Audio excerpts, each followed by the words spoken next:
쨍그랑. 정신 안 차려!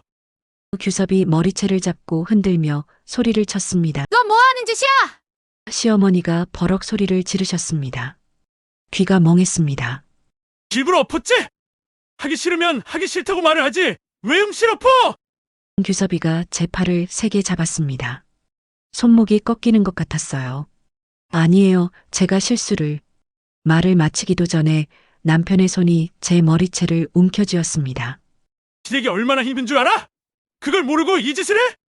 제 몸이 좌우로 흔들렸습니다. 머리카락이 뜯겨나가는 것 같았어요. 앉아있는 친척들은 도움의 손길과 연민의 눈빛이 아닌 비웃음뿐이었죠. 아무도 말리지 않았습니다. 그 순간 제 안에서 뭔가 끊어지는 소리가 들렸습니다. 사연 시작 전 무료로 하실 수 있는 구독과 좋아요 버튼 눌러주시는 여러분들 항상 건강하시고 행복하세요. 천복이 함께하길 바랍니다. 노후 스토리북 사연 시작합니다. 저는 28배 결혼해서 56이 됐습니다. 28년을 누군가의 아내로, 누군가의 며느리로 살았습니다. 제 이름은 한세라인데 누구도 그 이름을 불러주지 않았어요.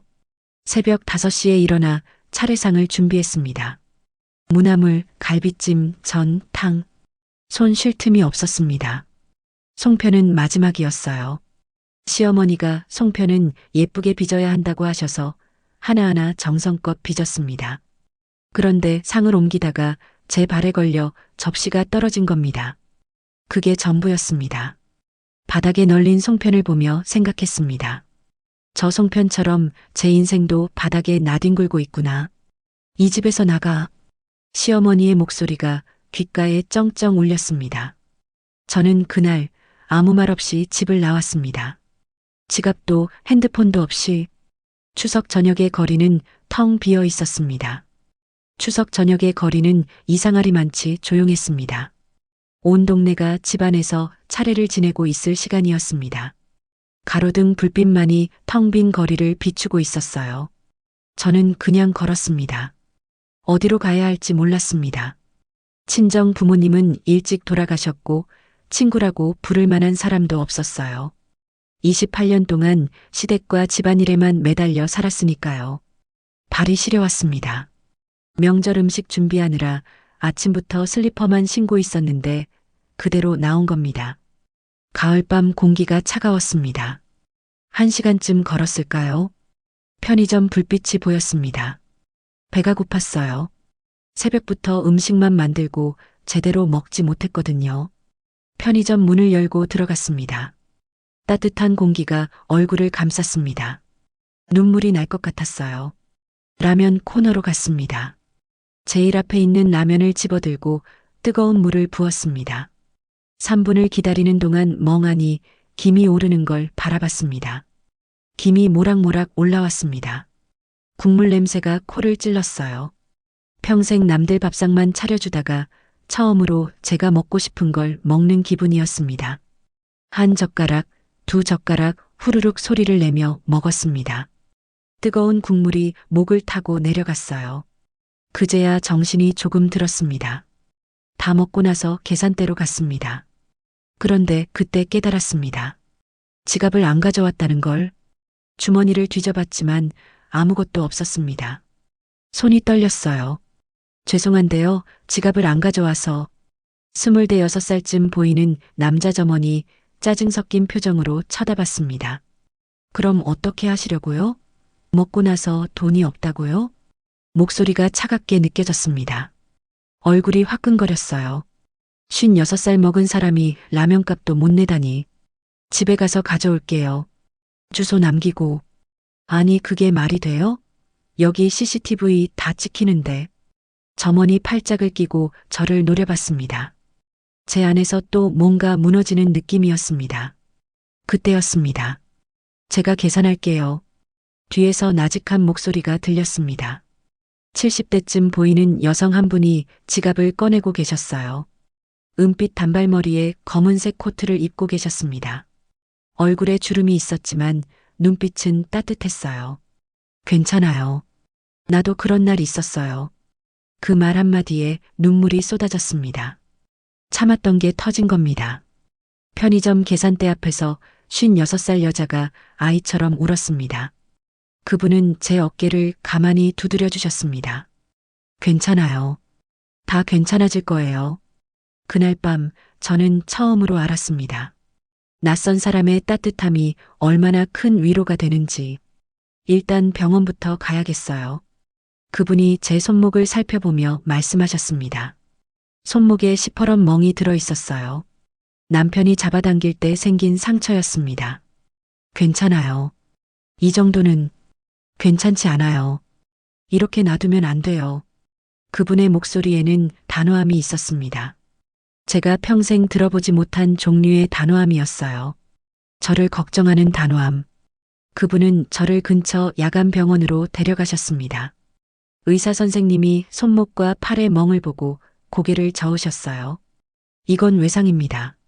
신고하셔야. 괜찮습니다. 제가 알아서 할게요. 그분이 조용히 말을 끊으셨습니다. 치료를 받고 나오는데 밤 10시가 넘었습니다. 갈 곳이 없었어요. 그분이 제 표정을 보시더니 말씀하셨습니다. 오늘 밤은 우리 작업실에서 쉬어요. 침대는 없지만 소파가 있어요. 작업실이라는 말에 고개를 들었습니다. 저는 오은정이라고 해요. 예전에 라디오 PD였어요. 지금은 은퇴했지만 가끔 독립 프로그램 만들고 있어요. 라디오요? 네. 목소리로 사람을 위로하는 일이었죠. 은정 씨가 미소 지으셨습니다.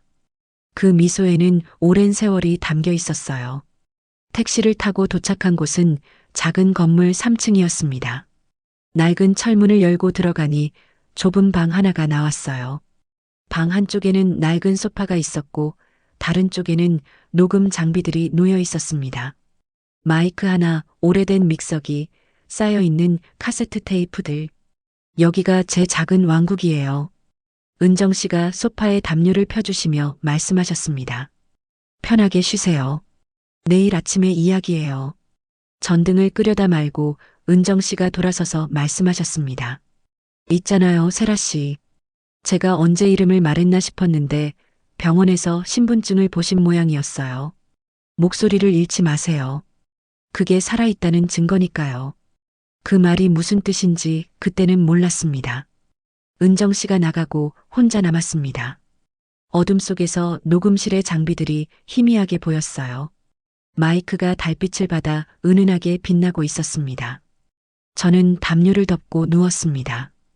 28년 만에 처음으로 제 마음대로 누운 밤이었어요. 시어머니 눈치 안 보고 남편 코 고는 소리 안 듣고 새벽에 깨서 밥 차릴 걱정 안 하고 천장을 바라봤습니다. 눈물이 또 흘렀습니다. 이번엔 슬픔이 아니었어요. 안도감이었습니다. 문득 은정 씨의 말이 떠올랐습니다. 목소리를 잃지 마세요. 저한테 목소리가 있기는 한 걸까요? 28년 동안 제 목소리로 말해본 적이 있었나 싶었습니다. 시어머니가 하라는 대로, 남편이 원하는 대로, 자식들이 바라는 대로 저는 늘 누군가의 말을 따라 살았습니다. 제 목소리는 어디로 간 걸까요? 그날 밤 낯선 녹음실 소파 위에서 저는 처음으로 물었습니다. 나는 누구인가? 한세라는 누구인가? 밖에서 늦은 밤 차 지나가는 소리가 들렸습니다. 희미하게 빗소리도 섞여 있었어요. 저는 그 소리를 들으며 잠이 들었습니다. 평생 처음으로 편안한 잠이었습니다. 아침 햇살이 녹음실 창문으로 들어왔습니다. 눈을 뜨자마자 낯선 천장이 보였어요. 순간 어디인지 몰라 당황했습니다. 그러다 기억이 났어요. 은정 씨의 녹음실. 어젯밤 제가 처음으로 편안하게 잠든 곳. 몸을 일으키는데 온몸이 뻐근했습니다. 소파가 불편해서가 아니었어요. 28년 동안 쌓인 피로가 한꺼번에 몰려온 것 같았습니다. 일어났어요? 은정 씨가 작은 테이블에 아침을 차려놓고 계셨어요. 토스트와 따뜻한 우유, 삶은 계란 2개. 간단하지만 정성이 느껴지는 아침이었습니다. 잘 잤어요? 네, 감사합니다. 제 목소리가 쉬어 있었습니다. 어제 너무 많이 울어서 그런가 봅니다. 목이 칼칼했어요. 테이블에 앉아 우유를 한 모금 마셨습니다. 따뜻했어요. 언제 마지막으로 누군가 차려준 아침을 먹어봤는지 기억도 나지 않았습니다. 늘 제가 차려주기만 했으니까요. 천천히 먹고 생각해봐요. 앞으로 어떻게 할지. 은정 씨의 말에 고개를 들었습니다. 어떻게 할지 생각해 본 적이 없었어요. 늘 주어진 대로 살았으니까요. 시어머니가 시키는 대로, 남편이 원하는 대로 토스트를 한 입 베어 물었습니다. 입안에서 빵이 부서졌어요. 씹으면서도 생각이 복잡했습니다. 집에는 가야 할 것 같아요. 제 물건들도 있고. 말을 하다가 멈췄습니다. 정말 집에 가고 싶은 걸까요? 아니면 그냥 습관적으로 돌아가야 한다고 생각하는 걸까요? 혼자 가면 안 돼요. 내가 같이 갈게요. 은정 씨는 단호하게 말씀하셨습니다. 하지만 폐를 끼치는 것 같아서. 폐가 아니에요. 안전 문제예요. 남편이 집에 있으면 위험할 수 있어요. 은정 씨의 말에 가슴이 철렁했습니다. 맞았어요. 남편은 화가 나면 뭘 할지 몰랐습니다. 정오쯤 집에 도착했습니다. 택시에서 내리면서 심장이 빠르게 뛰었어요. 손이 차갑게 식었습니다. 다행히 아무도 없었어요. 명절 다음 날이라 시어머니는 친척집에 가셨고 남편과 아이들은 출근한 모양이었습니다. 대문 앞에 남편 차가 없는 걸 확인하고 나서야 조금 안심이 됐어요. 현관문 비밀번호를 눌렀습니다. 28년 동안 수없이 눌렀던 번호였어요. 결혼기념일 숫자, 남편이 정한 번호였습니다. 삐소리와 함께 문이 열렸습니다. 집 안으로 들어서는 순간 코를 찌르는 냄새가 났습니다. 상한 음식 냄새였어요. 집안은 어제 그대로였습니다. 바닥에 널린 송편, 엎어진 국그릇, 깨진 찻잔 조각들. 식탁 위에는 식은 음식들이 그대로 놓여 있었어요. 아무도 치우지 않았습니다. 이틀이 지났는데도요. 가슴이 철렁했어요. 저를 지우려는 것처럼 느껴졌습니다. 아니, 어쩌면 저 없이는 아무것도 할 수 없다는 걸 보여주려는 건지도 몰랐습니다. 거실을 지나가는데 발밑에서 뭔가 밟혔습니다. 송편이었어요. 제가 새벽부터 정성껏 빚었던 송편. 발에 밟혀 으깨져 있었습니다. 빨리 챙기고 나와요. 은정 씨가 뒤에서 말씀하셨습니다. 걱정스러운 표정이셨어요. 방으로 들어갔습니다. 제 방이라고 부르기도 민망한 방이었어요. 옷장 하나, 화장대 하나가 전부였습니다. 옷가지를 챙기기 시작했습니다. 손이 떨렸어요. 서랍을 열다가 남편의 책상이 눈에 들어왔습니다. 평소 같았으면 절대 열어보지 않았을 겁니다. 남편은 자기 물건 건드리는 걸 극도로 싫어했으니까요. 한 번은 청소하다가 서랍을 열었다가 1시간 넘게 혼났던 기억이 났습니다. 하지만 그날은 달랐습니다. 뭔가가 저를 이끌었어요. 진실을 알아야 한다는 본능 같은 것. 서랍을 열었습니다. 통장 몇 개가 있었어요. 남편 명의, 시어머니 명의, 그리고 제 이름으로 된 통장도 있었습니다. 손이 떨렸습니다. 제 통장을 집어들었어요. 표지를 넘겼습니다. 마지막 거래 내역을 확인했습니다. 잔액이 2,000원. 2,000원이었습니다. 숨이 막혔어요. 분명 작년까지만 해도 500만 원은 있었는데요. 제가 아껴 모은 돈이었습니다. 친정아버지가 혹시 몰라 내 이름으로 해두려 마시며 주신 200만 원도 있었고, 제가 틈틈이 반찬 만들어 동네 반찬 가게에 팔아서 모은 돈도 있었어요. 3년 동안 모은 돈이었습니다. 그런데 2,000원만 남아 있었어요.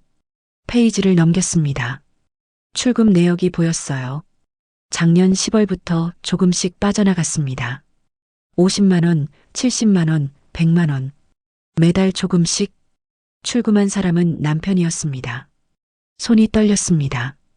다른 통장들도 확인했습니다. 제 명의로 된 통장 3개. 전부 해지되어 있었어요. 해지 날짜는 한 달 전.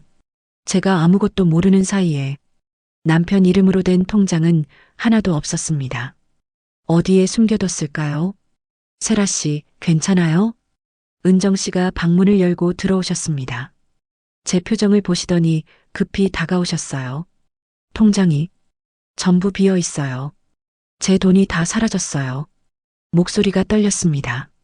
통장을 꽉 쥔 손에서 땀이 났어요. 은정 씨가 제 어깨를 잡으셨습니다. 침착해요. 흔적은 남아있을 거예요. 은행 거래 내역은 추적할 수 있어요. 그 말에 조금 정신이 들었습니다. 맞아요. 디지털 시대잖아요. 기록은 남아있을 겁니다. 저는 계속 서랍을 뒤졌습니다. 그러다 남편의 옛날 휴대폰 충전기를 발견했어요. 서랍 깊숙한 곳에 밀어 넣어져 있었습니다. 충전기가 있다는 건 휴대폰도 어딘가에 있다는 뜻이었어요. 책상 뒤편을 더 뒤졌습니다. 손이 닿지 않는 곳까지 더듬었어요. 그러다 뭔가 딱딱한 게 손에 잡혔습니다. 꺼내보니 휴대폰이었어요.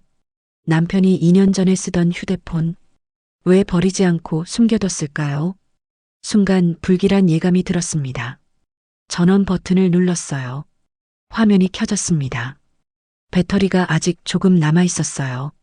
잠금 화면이 나타났습니다. 비밀번호를 입력해야 했어요. 남편의 비밀번호. 예전에 몇 번 본 적이 있었습니다. 결혼기념일 숫자였어요. 428, 4월 28일. 떨리는 손으로 숫자를 눌렀습니다. 0, 4, 2, 8. 삐소리와 함께 잠금이 풀렸습니다. 심장이 빠르게 뛰었어요. 메인 화면에 앱들이 보였습니다. 문자 메시지 폴더를 눌렀어요. 대화 목록이 나타났습니다. 제일 위에 채연이라는 이름이 보였어요. 모르는 이름이었습니다. 대화를 열었습니다. 여보, 오늘 못 봐서 아쉬워. 내일은 꼭 시간 내줘. 오빠, 나 이거 사고 싶은데 카드 좀. 규서봐, 어제는 정말 좋았어. 다음엔 더 좋은 데 가자. 문자들이 쏟아져 나왔습니다. 스크롤을 내렸습니다. 수십 개, 수백 개의 문자. 1년 전부터 주고받은 내용이었어요. 호텔 예약, 선물 구매, 데이트 약속. 한 문자를 눌러 읽었습니다. 오빠 덕분에 가방 샀어. 고마워. 백화점 직원이 부러운 눈으로 보더라. 오빠 있어서 난 행복해. 남편의 답장이 보였어요. 내 여자 예뻐 보이게 해야지. 다음엔 더 비싼 거 사줄게. 숨이 막혔습니다. 제가 새벽에 일어나 밥을 짓고 시어머니 수발을 들고 명절 음식을 만들던 그 시간에 남편은 다른 여자와 메시지를 주고받고 있었습니다. 제 돈으로 다른 여자에게 명품 가방을 사주고 있었어요. 사진 폴더를 열었습니다. 여자와 함께 찍은 사진들이 나왔어요. 20대 후반쯤 보이는 여자.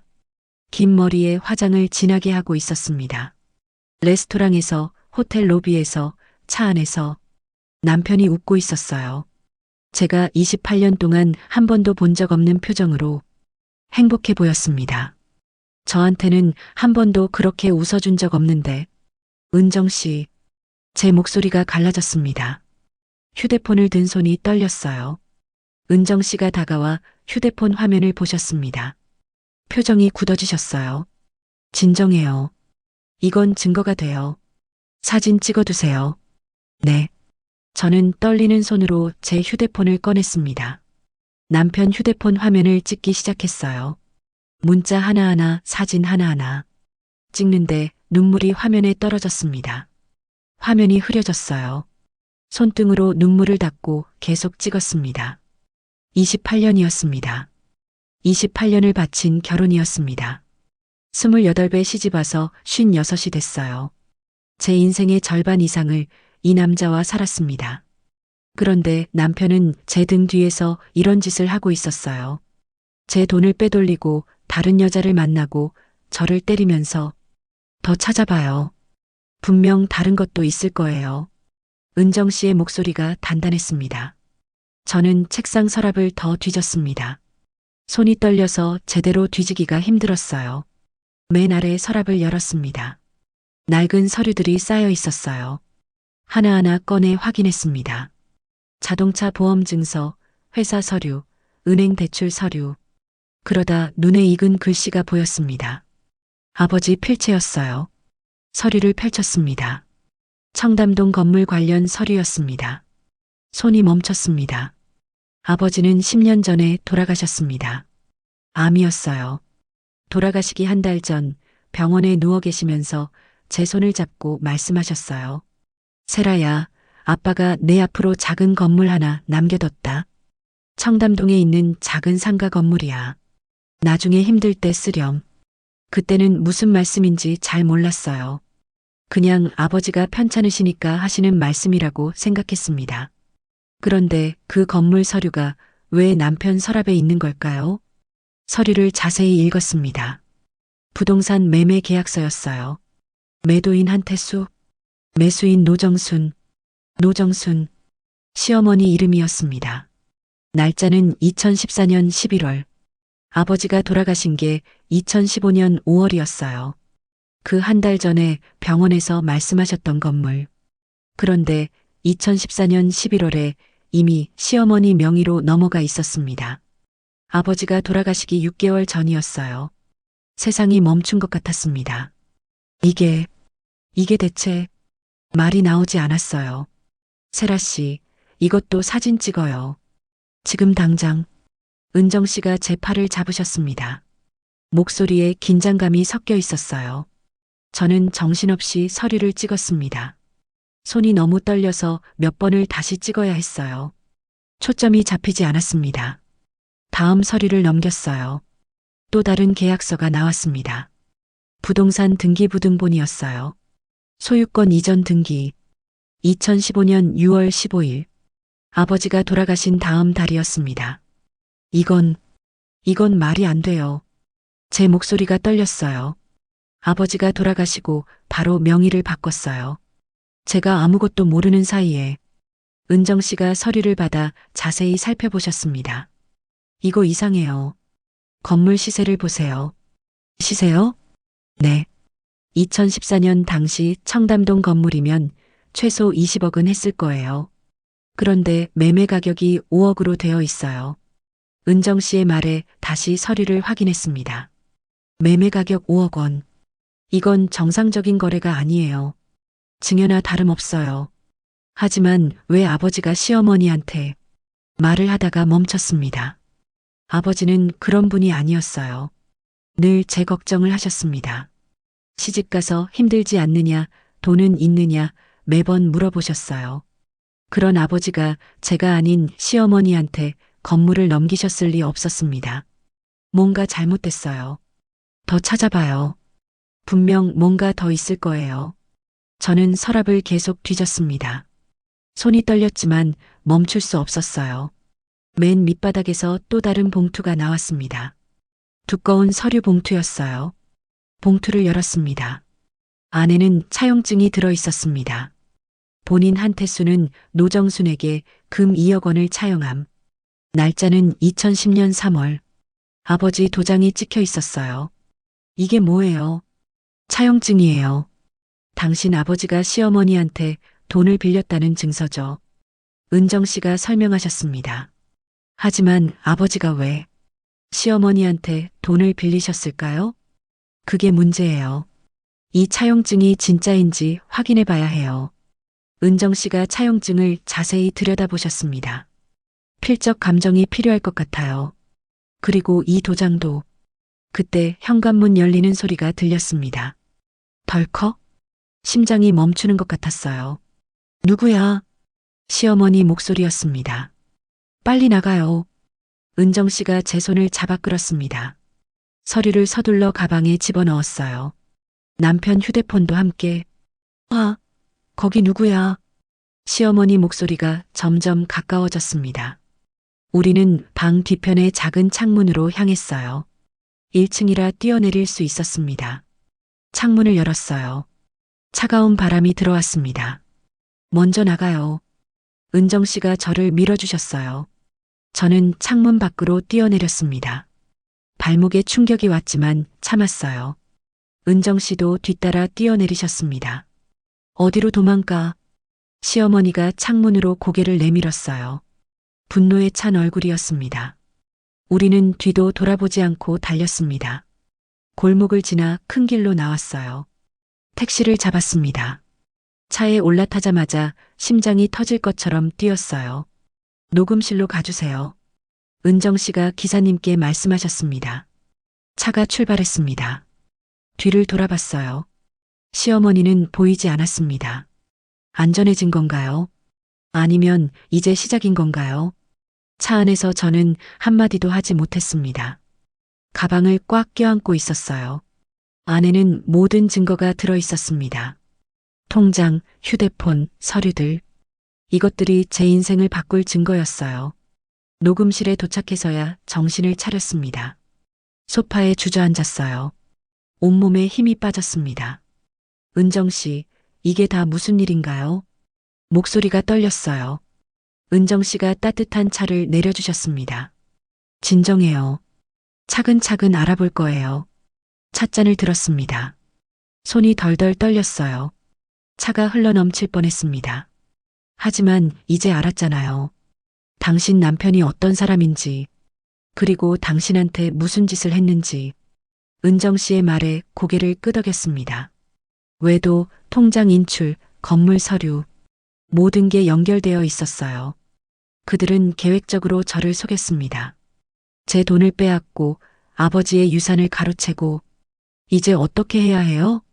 싸워야죠. 전문가들의 도움을 받아서. 전문가요? 네. 탐정이랑 변호사. 내가 아는 사람들이 있어요. 내일 만나러 가요. 은정 씨가 단호하게 말씀하셨습니다.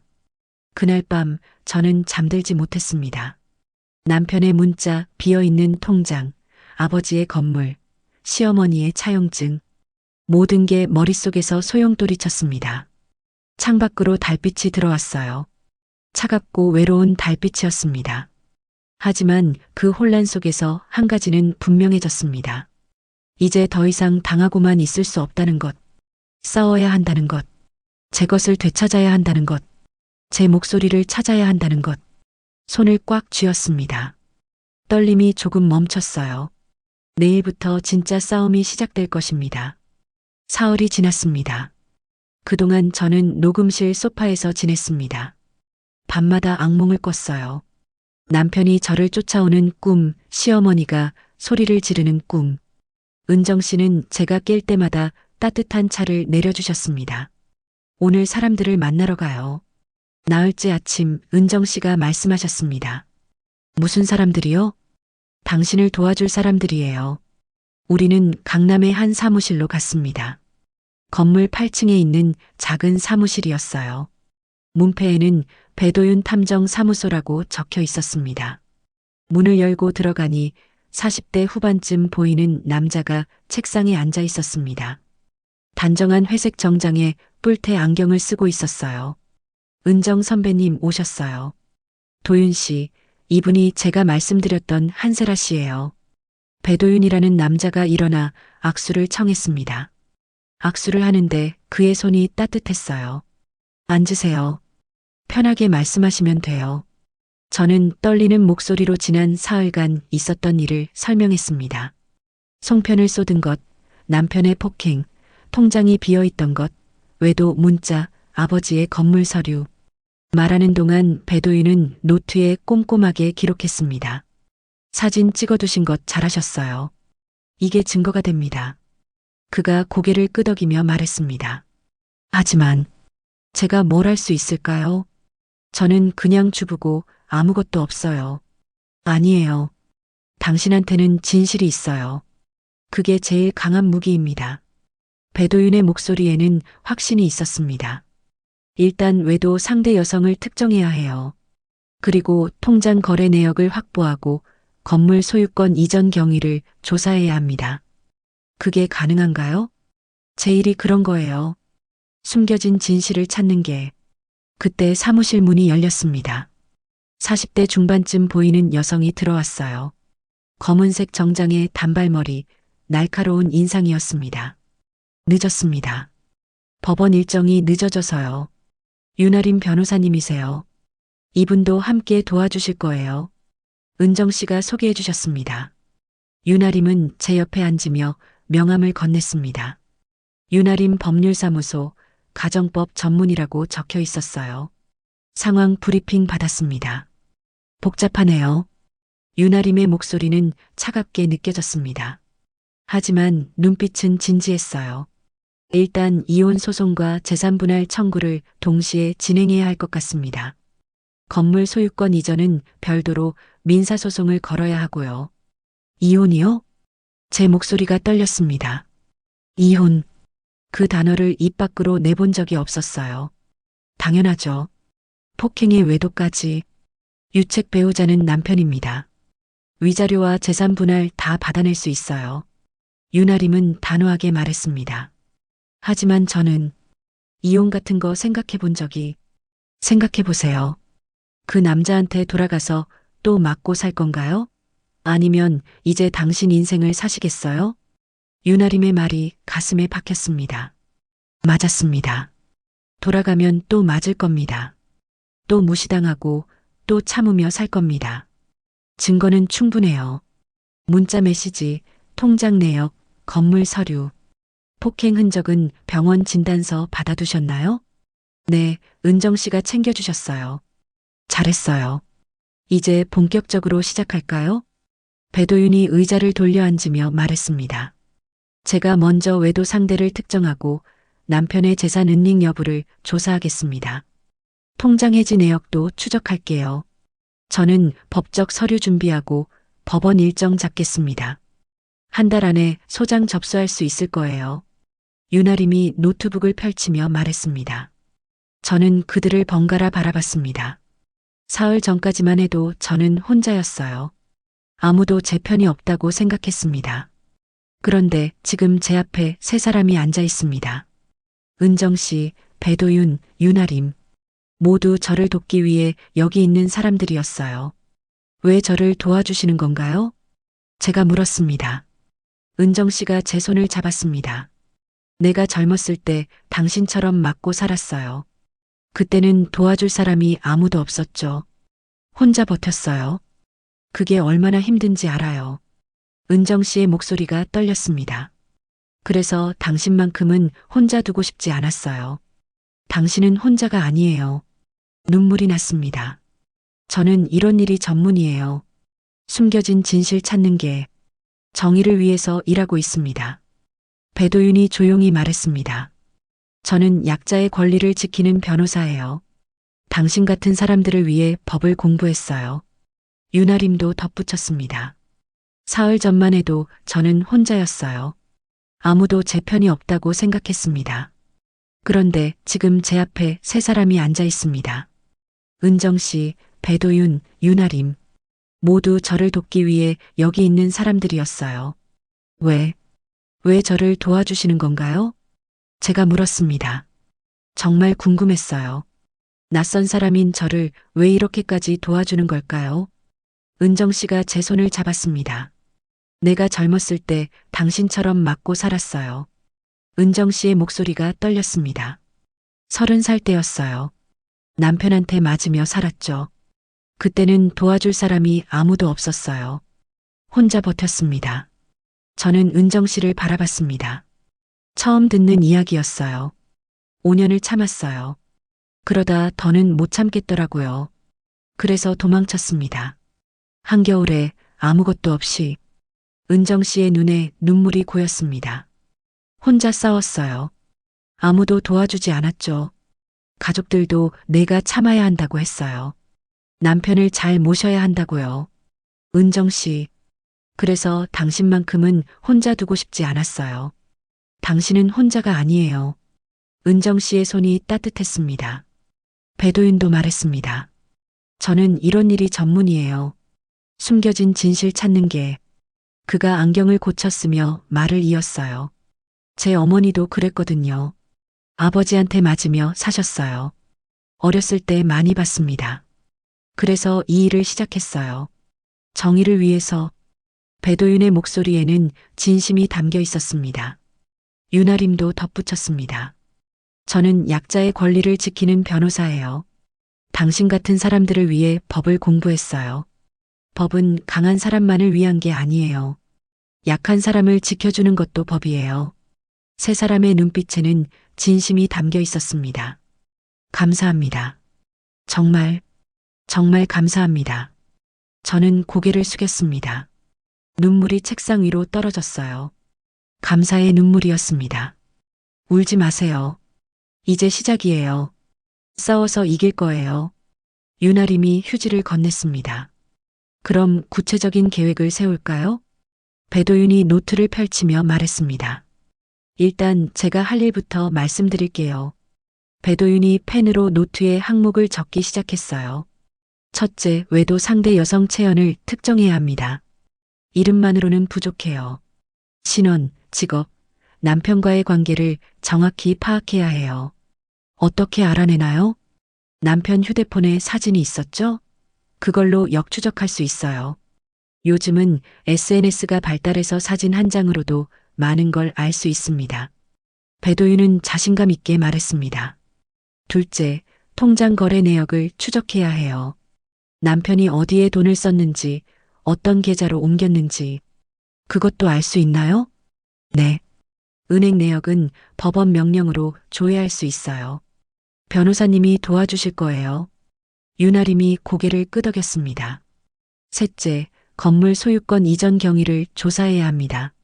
차용증이 진짜인지, 아버지가 정말로 시어머니한테 돈을 빌렸는지, 그건 어떻게 확인하죠? 필적 감정을 받아야 해요. 아버지 필체를 확인할 수 있는 다른 자료가 있나요? 저는 잠시 생각했습니다. 편지가 있어요. 아버지가 돌아가시기 전에 쓰신 편지. 제가 보관하고 있어요. 완벽해요. 그걸로 비교하면 됩니다. 배도윤이 노트에 체크 표시를 했어요. 넷째, 시어머니 재산 상황도 파악해야 해요. 정말로 2억을 빌려줄 능력이 있었는지. 증거는 언제나 가장 가까운 데 있습니다. 배도윤의 말에 고개를 끄덕였습니다.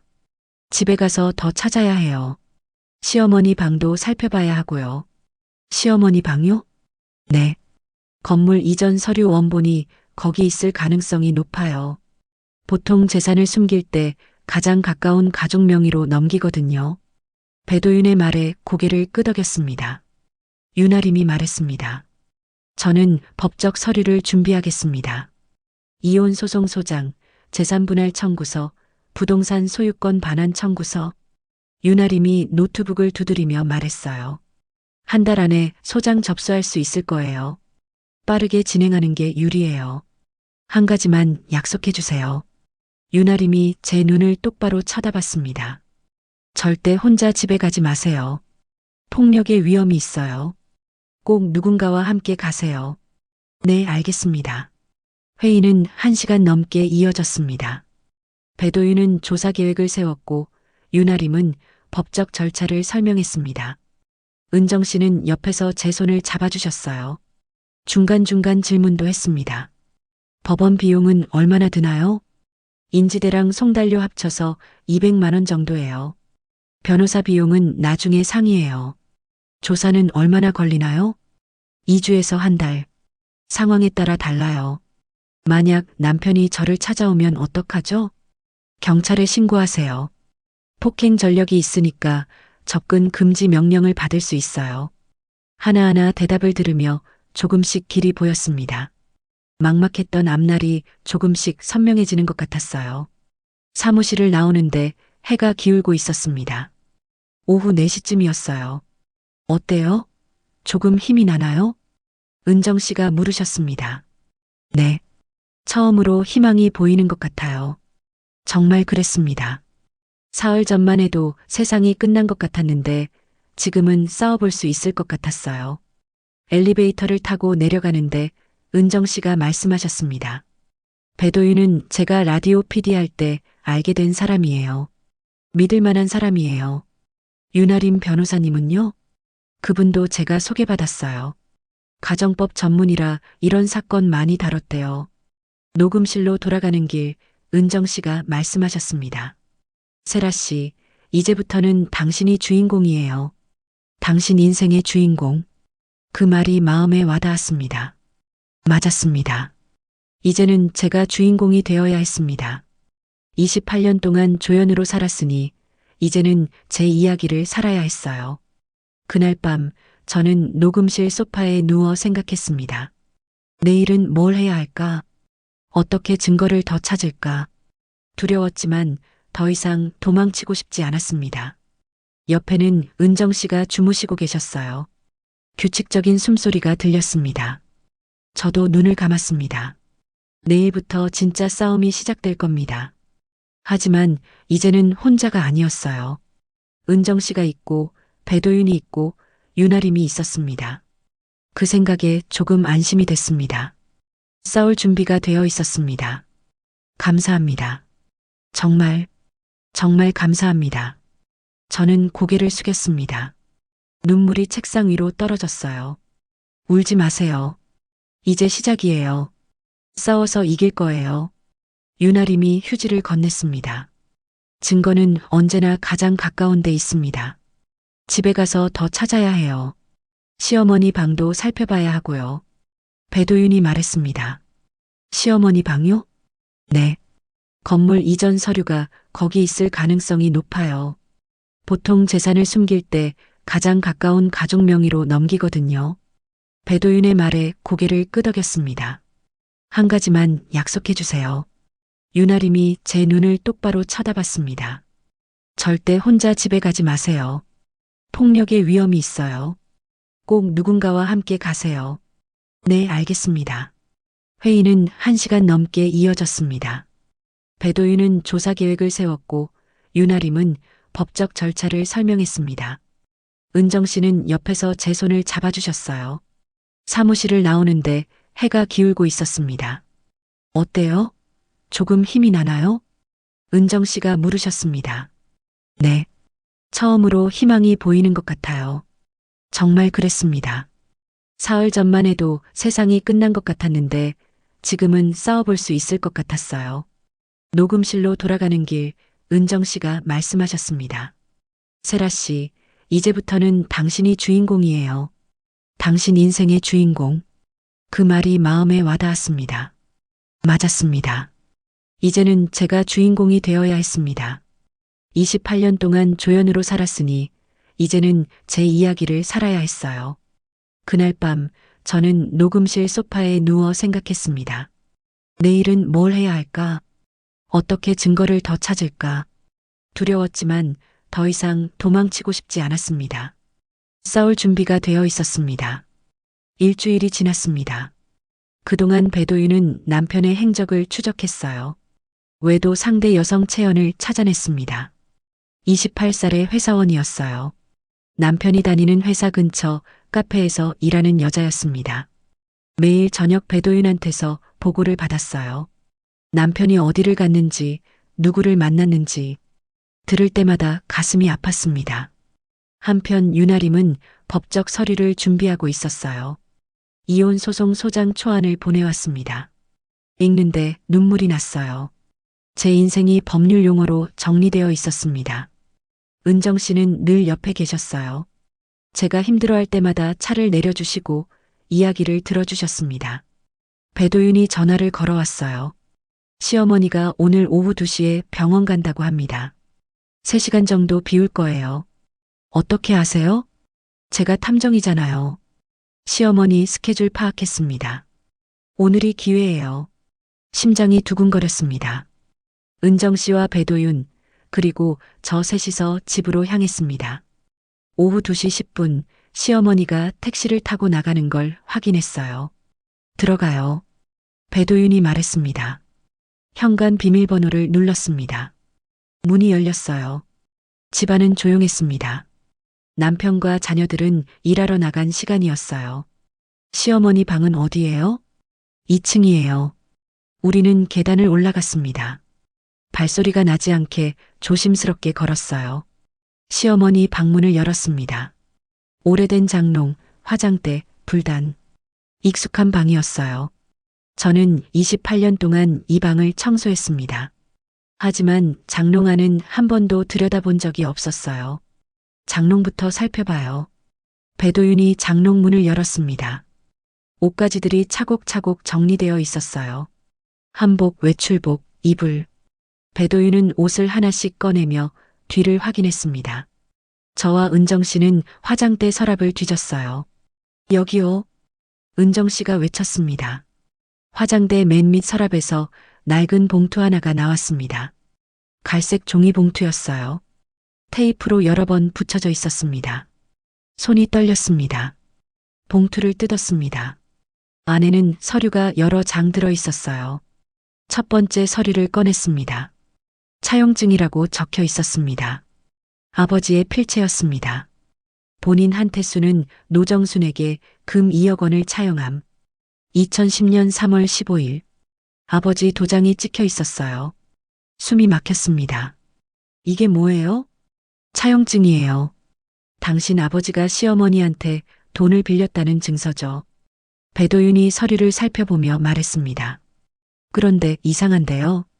날짜를 보세요. 2010년 3월이요? 네.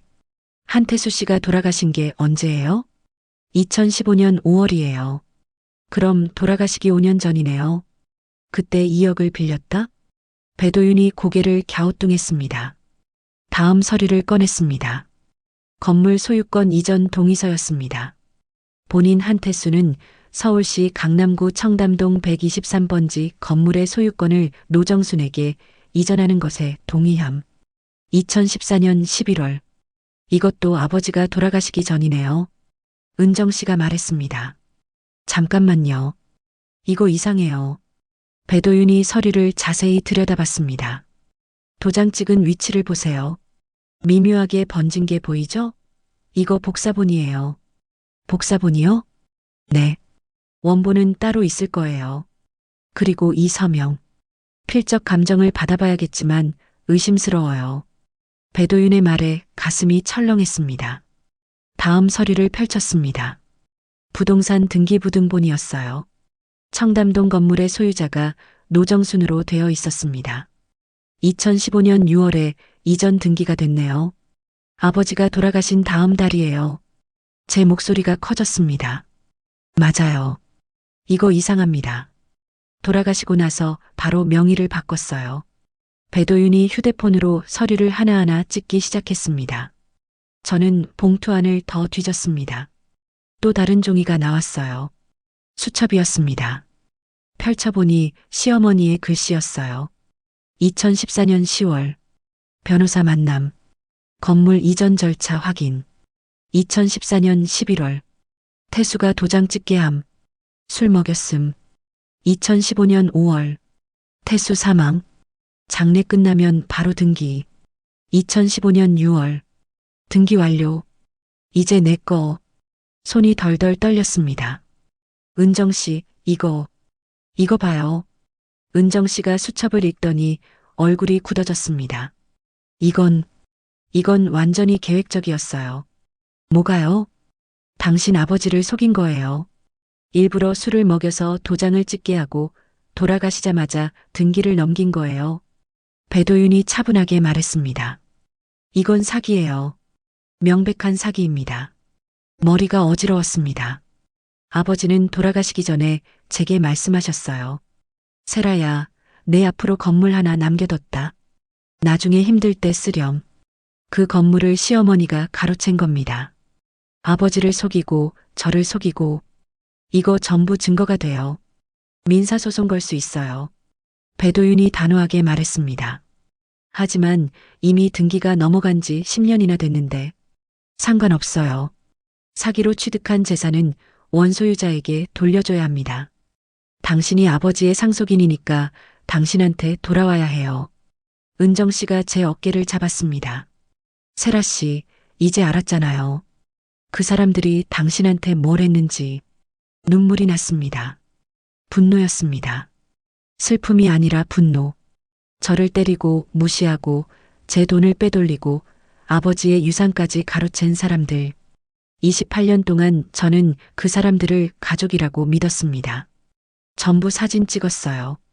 이제 나가요. 곧 돌아올 시간이에요. 배도윤이 서류를 다시 봉투에 넣었습니다.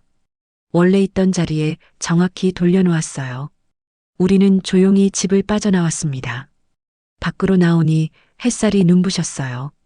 하지만 제 마음은 어두웠습니다. 윤 변호사한테 바로 보낼게요. 이거면 충분합니다. 배도윤이 휴대폰을 들여다보며 말했습니다. 녹음실로 돌아왔습니다. 저는 소파에 주저앉았어요. 온몸에 힘이 빠졌습니다. 차 마셔요. 은정 씨가 따뜻한 차를 내려주셨습니다. 은정 씨, 저 어떻게 해야 해요? 싸워야죠. 이제 증거가 다 있잖아요. 하지만 무서워요. 시어머니한테, 남편한테 맞서는 게 두렵겠죠? 당연해요. 하지만 세라 씨, 이대로 살 건가요? 은정 씨의 눈을 마주쳤습니다. 아니면 싸워서 당신 것을 되찾을 건가요? 아버지가 남기신 것, 당신이 흘린 땀, 당신의 존엄. 눈물이 흘렀습니다. 싸울 거예요. 이제는 싸울 거예요. 제 목소리가 떨렸지만 단호했습니다. 잘 생각했어요. 은정 씨가 미소 지었습니다. 이제부터가 시작이에요. 쉽지 않을 거예요. 하지만 우리가 함께 있어요. 창밖을 봤습니다. 해가 지고 있었어요. 하지만 내일은 또 해가 뜰 겁니다. 저도 다시 일어설 수 있을 것 같았습니다. 아버지, 이제 알았어요. 제가 싸워서 되찾을게요. 아버지가 저를 위해 남겨주신 것을. 그날 밤 저는 처음으로 분노를 느꼈습니다. 체념이 아닌, 희망이 아닌 순수한 분노. 그 분노가 저를 일으켜 세웠습니다. 이틀 후였습니다. 윤아림 변호사가 법원에 소장을 접수했어요. 이혼 청구 소송과 재산 분할 청구, 그리고 부동산 소유권 반환 청구. 세 개의 소송을 동시에 제기한 겁니다. 이제 시작됐어요. 상대방한테 소장이 송달될 거예요. 윤아림이 전화로 말했습니다. 언제쯤 도착하나요? 2, 3일 안에요. 법원에서 등기우편으로 보낼 겁니다. 그럼 남편이 알게 되나요? 당연하죠. 법원에서 직접 보낼 겁니다. 내용도 다 들어있고요. 전화를 끊고 나니 가슴이 두근거렸습니다. 이제 돌이킬 수 없었어요. 28년 결혼 생활에 마침표를 찍는 순간이었습니다. 그날은 조용히 지나갔어요. 녹음실에서 은정 씨와 저녁을 먹었습니다. 라면이었어요. 하지만 목으로 넘어가지 않았습니다. 걱정 마세요. 잘 될 거예요. 은정 씨가 위로해 주셨지만 불안감은 가시지 않았어요. 다음 날 오후였습니다. 제 휴대폰이 울렸어요. 남편 번호였습니다. 한참을 망설이다가 받았습니다. 손이 떨렸어요. 여보세요. 너 미쳤어? 남편의 목소리가 전화기를 뚫고 나왔습니다. 고함이었어요. 귀가 멍했습니다. 이혼 소송이 뭐야? 재산 분할이 뭐야? 너 정신이 나갔어? 당신이 한 짓을 알아요. 외도도, 통장도, 건물도. 제 목소리는 떨렸지만 또박또박 말했습니다. 손에 휴대폰을 꽉 쥐었어요. 뭔 소리야? 너 지금 정신이 있어? 당장 소송 취하 안 하면 가만 안 둬. 못해요. 이미 시작했어요. 2년이 욕설이 쏟아졌습니다. 귀를 찌르는 말들. 28년 동안 들어왔던 말들이었어요. 하지만 이제는 달랐습니다. 더 이상 무섭지 않았어요. 법정에서 봐요. 저는 전화를 끊었습니다. 손이 떨렸어요. 온몸이 떨렸습니다. 은정 씨가 제 어깨를 잡아주셨어요. 잘했어요. 흔들리지 마세요. 무서워요, 은정 씨. 두려운 게 당연해요. 하지만 이제 시작이에요. 끝까지 가야 해요. 다음 날 아침 휴대폰에 문자가 쏟아졌습니다. 큰아들 민수였어요. 엄마, 무슨 짓이에요? 아빠한테 이혼 소송을? 집안 망신이에요. 당장 취하하세요. 친척들한테 다 알려졌어요. 엄마 때문에 저희가 얼마나 창피한지 아세요? 문자를 읽는데 가슴이 찢어지는 것 같았어요. 제 아들이었습니다. 제가 10달 뱃속에 품고 밤새 올 때 달래고 학교 보내고 밥 먹이고 키운 아이. 그 아이가 저를 창피하다고 했습니다. 딸 지은이도 문자를 보냈습니다. 엄마가 욕심 때문에 가정을 망치는 거예요. 할머니도 병원 가셨어요. 엄마 때문에 쓰러지셨어요. 저는 엄마 편 안 들 거예요. 엄마가 잘못했어요. 문자를 읽으며 눈물이 났습니다. 제 자식들이었어요. 제가 목숨처럼 아끼던 아이들. 그 아이들이 저를 욕심쟁이라고, 가정 파괴자라고 했습니다. 답장하지 마세요. 은정 씨가 휴대폰을 빼앗았습니다. 지금은 흔들릴 때가 아니에요. 아이들은 아빠 말만 들었을 거예요. 진실을 모르는 거예요. 하지만 나중에 알게 될 거예요. 지금은 당신이 버텨야 해요. 오후에 또 전화가 왔습니다. 신우이였어요. 받지 않으려다가 받았습니다. 언니, 너 정말 나쁜 년이구나. 신우이의 목소리에는 증오가 가득했어요. 언니, 우리 엄마 가슴에 못을 박는 거예요? 건물이 그렇게 탐나요? 그게 아니라 제 아버지가. 닥쳐. 우리 엄마가 거짓말하는 분이 아니에요.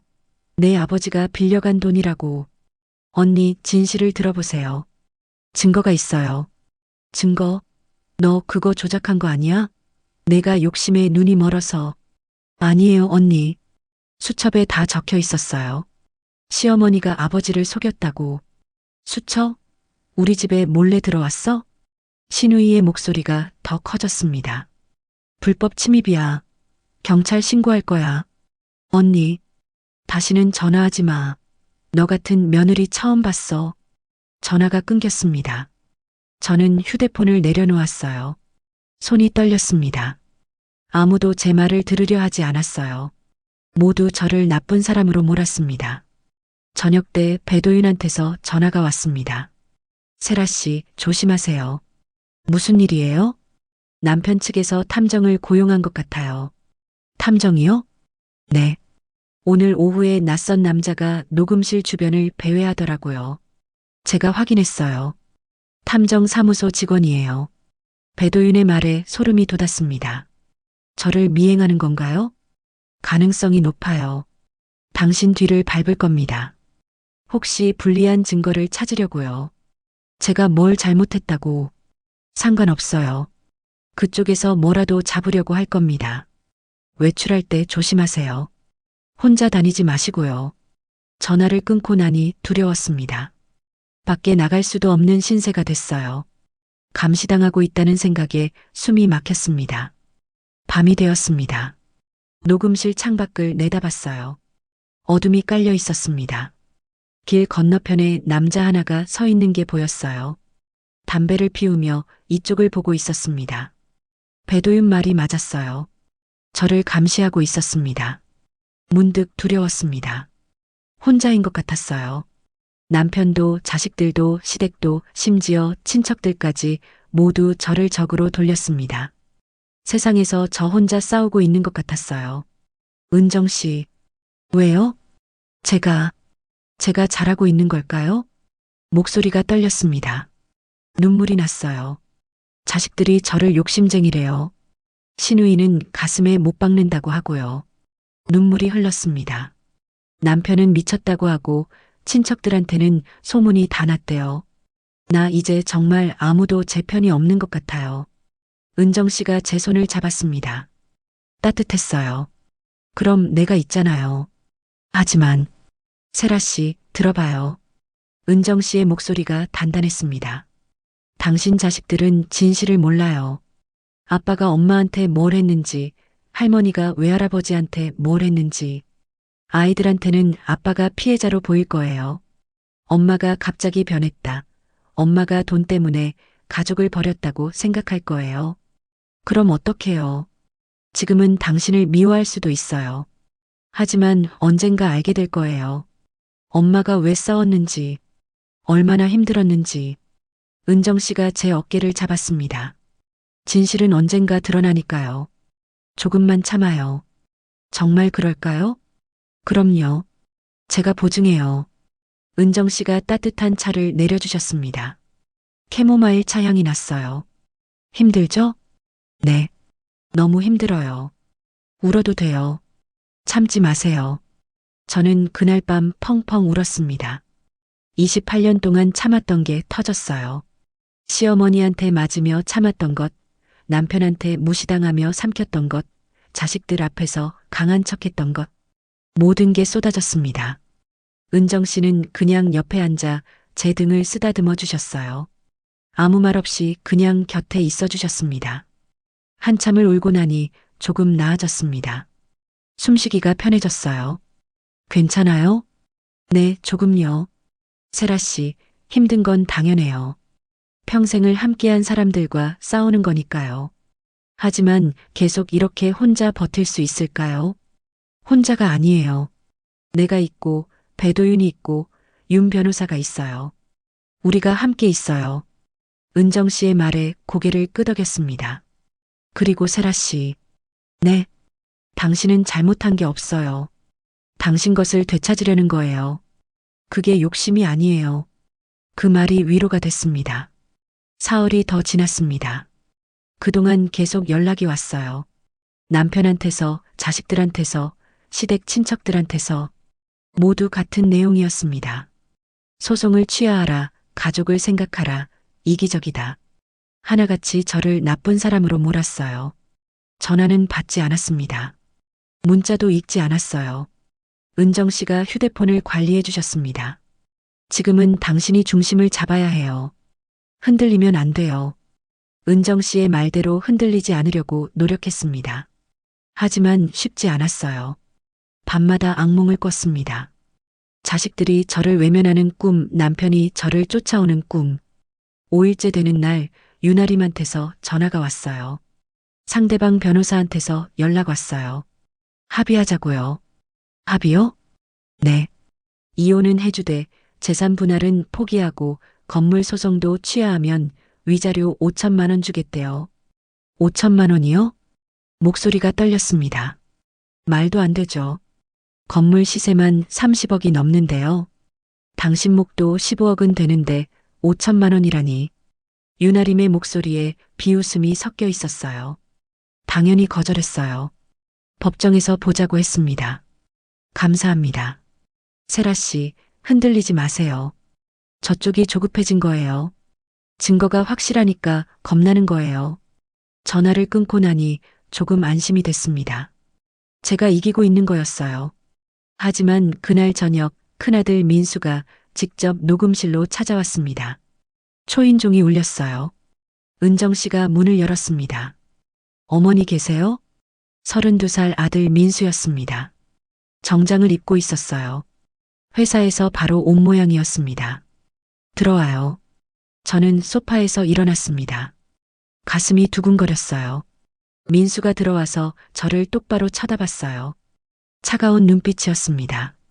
엄마, 정신 차려요. 민수야. 아빠가 뭘 잘못했어요? 할머니가 뭘 잘못했어요? 민수의 목소리가 높아졌습니다. 그냥 조용히 살면 안 돼요? 왜 이렇게 소란을 피워요? 민수야, 엄마 얘기 좀 들어봐. 들을 거 없어요. 민수가 손을 휘저었습니다. 엄마가 돈 때문에 가족을 파괴하고 있잖아요. 그게 아니야. 할머니가 외할아버지 유산을. 그만해요. 할머니는 그런 분이 아니에요. 민수의 얼굴이 빨개졌습니다. 엄마가 지어낸 거잖아요. 돈이 탐나서. 가슴이 무너졌습니다. 제 아들이 저를 거짓말쟁이라고 했어요. 민수야, 증거가 있어. 수첩도 있고 서류도 있고. 증거요? 엄마가 조작한 거 아니에요? 민수, 제 목소리가 떨렸습니다. 엄마를 뭘로 보는 거야? 엄마는 지금 우리 가족을 망치고 있어요. 민수의 목소리에 눈물이 섞였습니다. 아빠는 회사에서 소문나서 힘들어하시고 할머니는 병원 입원하셨어요. 충격받으셔서요. 시어머니가 입원을? 네. 엄마 때문에 쓰러지셨어요. 민수가 소리쳤습니다. 혈압이 올라가서 응급실 갔대요. 그래도 엄마는 소송 안 취하할 거예요? 저는 아무 말도 할 수 없었어요. 시어머니가 입원했다는 말에 가슴이 찔렸습니다. 대답 안 하시면 저는 엄마 안 볼 거예요. 민수가 돌아서서 문을 향했습니다. 동생도 마찬가지고요. 저희는 아빠 편이에요. 민수야. 제가 불렀지만 민수는 돌아보지 않았습니다. 쿵소리와 함께 문이 닫혔어요. 저는 그 자리에 주저앉았습니다. 다리에 힘이 풀렸어요. 온몸이 떨렸습니다. 세라 씨. 은정 씨가 다가왔지만 저는 고개를 저었습니다. 제가 잘못한 걸까요? 목소리가 나오지 않았어요. 아니에요.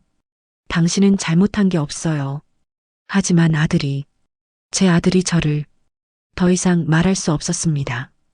그날 밤은 가장 길었습니다. 자식에게 버림받는 기분이었어요.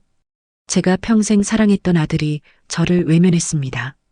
창밖에 비가 내리기 시작했습니다. 빗방울이 창문을 두드렸어요. 똑똑똑. 저도 그렇게 두드리고 싶었습니다. 누군가의 마음을, 제 자식들의 마음을. 하지만 아무도 제 마음을 열어주지 않았습니다. 은정 씨가 담요를 덮어주셨어요. 자요. 내일은 나을 거예요. 정말 그럴까요? 그럼요. 비가 오면 언젠가 그치잖아요. 저는 담요를 움켜쥐었습니다. 밖에서 빗소리가 계속 들렸어요. 세차게 내리는 비였습니다. 그 빗소리를 들으며 생각했습니다. 과연 내가 이길 수 있을까? 과연 끝까지 버틸 수 있을까? 하지만 돌아갈 수는 없었습니다. 이미 너무 멀리 왔으니까요. 앞으로 갈 수밖에 없었습니다. 비가 그치는 날까지, 진실이 밝혀지는 날까지 눈을 감았습니다. 내일은 또 어떤 일이 벌어질까요? 하지만 포기할 수는 없었어요. 아버지를 위해서, 저를 위해서, 그리고 언젠가는 진실을 알게 될 제 자식들을 위해서 빗소리가 자장가처럼 들렸습니다. 저는 그 소리를 들으며 잠들었어요. 윤아림 변호사가 법원에 소장을 접수했어요. 이혼 청구 소송과 재산 분할 청구, 그리고 부동산 소유권 반환 청구. 이제 시작됐어요. 상대방한테 소장이 송달될 거예요. 윤아림이 전화로 말했습니다. 그럼 남편이 알게 되나요? 당연하죠. 법원에서 직접 보낼 겁니다. 전화를 끊고 나니 가슴이 두근거렸습니다. 이제 돌이킬 수 없었어요. 그날 저녁이었습니다. 제 휴대폰이 울렸어요. 남편 번호였습니다. 한참을 망설이다가 받았습니다. 여보세요. 너 미쳤어? 남편의 목소리가 전화기를 뚫고 나왔습니다. 고함이었어요. 이혼 소송이 뭐야? 재산 분할이 뭐야? 당신이 한 짓을 알아요. 외도도, 통장도, 건물도. 제 목소리는 떨렸지만 또박또박 말했습니다. 뭔 소리야? 너 지금 정신이 있어? 당장 소송 취하 안 하면 가만 안 둬. 못해요. 이미 시작했어요. 2년이. 전화가 끊겼습니다. 손이 떨렸어요. 은정 씨가 제 어깨를 잡아주셨습니다. 잘했어요.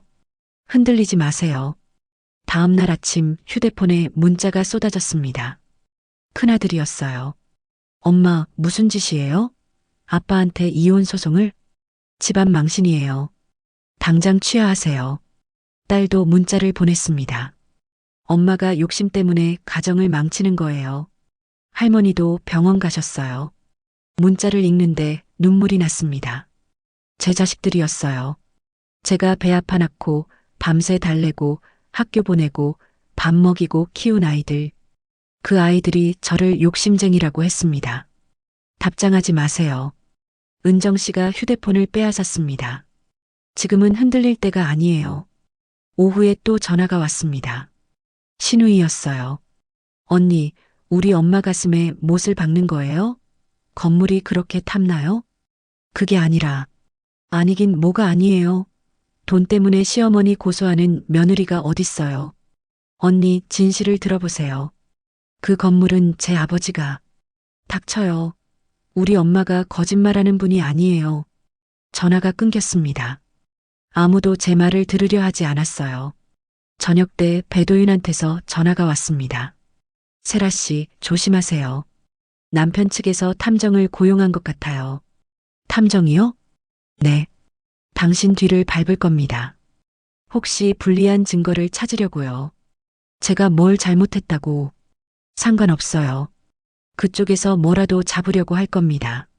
조심하세요. 밤이 되었습니다. 녹음실 창밖을 내다봤어요. 어둠이 깔려 있었습니다. 문득 두려웠습니다. 혼자인 것 같았어요. 남편도 자식들도 시댁도 모두 저를 적으로 돌렸습니다. 은정 씨, 왜요? 제가 잘하고 있는 걸까요? 목소리가 떨렸습니다. 자식들이 저를 욕심쟁이래요. 신우이는 시어머니 가슴에 못 박는다고 하고요. 눈물이 흘렀습니다. 나 이제 정말 아무도 제 편이 없는 것 같아요. 은정 씨가 제 손을 잡았습니다. 그럼 내가 있잖아요. 하지만, 세라 씨, 들어봐요. 당신 자식들은 진실을 몰라요. 아빠가 엄마한테 뭘 했는지, 할머니가 외할아버지한테 뭘 했는지. 은정 씨의 목소리가 단단했습니다. 지금은 당신을 미워할 수도 있어요. 하지만 언젠가 알게 될 거예요. 엄마가 왜 싸웠는지. 정말 그럴까요? 그럼요. 진실은 언젠가 드러나니까요. 은정 씨가 따뜻한 차를 내려주셨습니다. 힘들죠? 네. 너무 힘들어요. 울어도 돼요. 참지 마세요. 저는 그날 밤 펑펑 울었습니다. 28년 동안 참았던 게 터졌어요. 시어머니한테 맞으며 참았던 것, 남편한테 무시당하며 삼켰던 것, 자식들 앞에서 강한 척했던 것, 모든 게 쏟아졌습니다.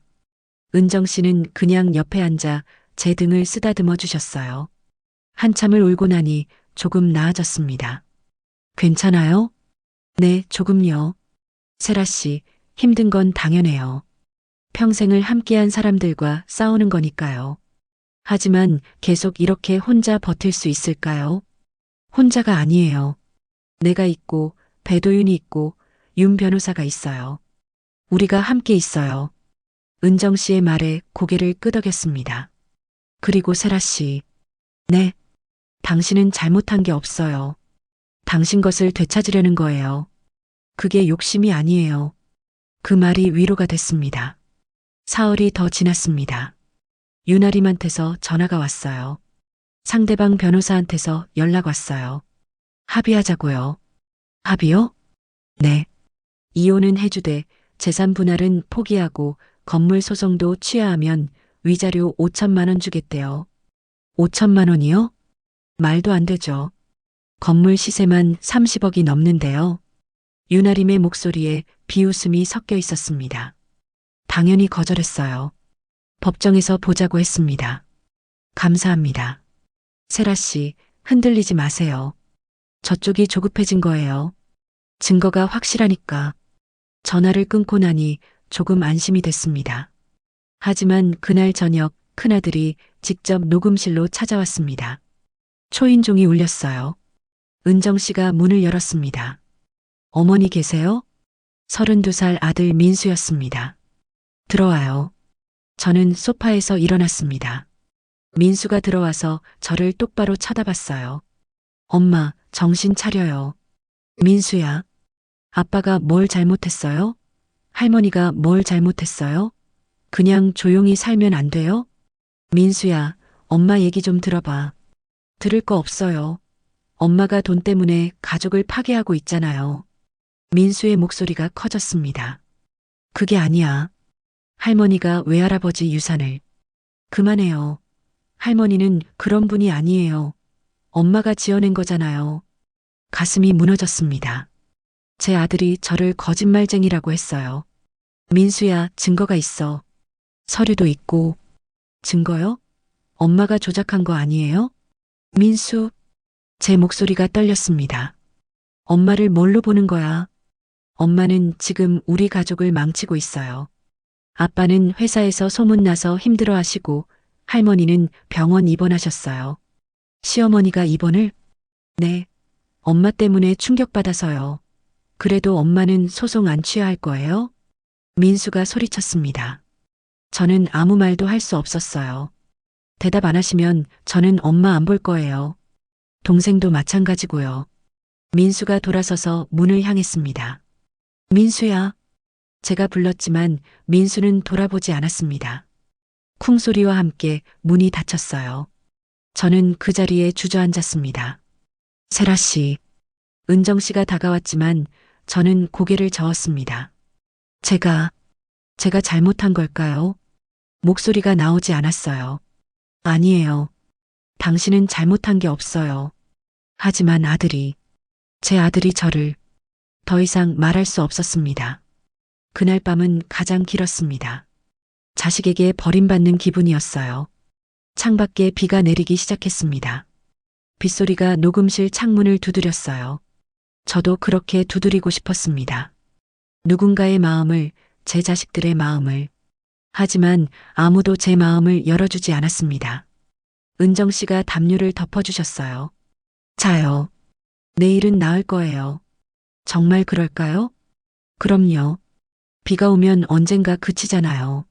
저는 담요를 움켜쥐었습니다. 밖에서 빗소리가 계속 들렸어요. 그 빗소리를 들으며 생각했습니다. 과연 내가 이길 수 있을까?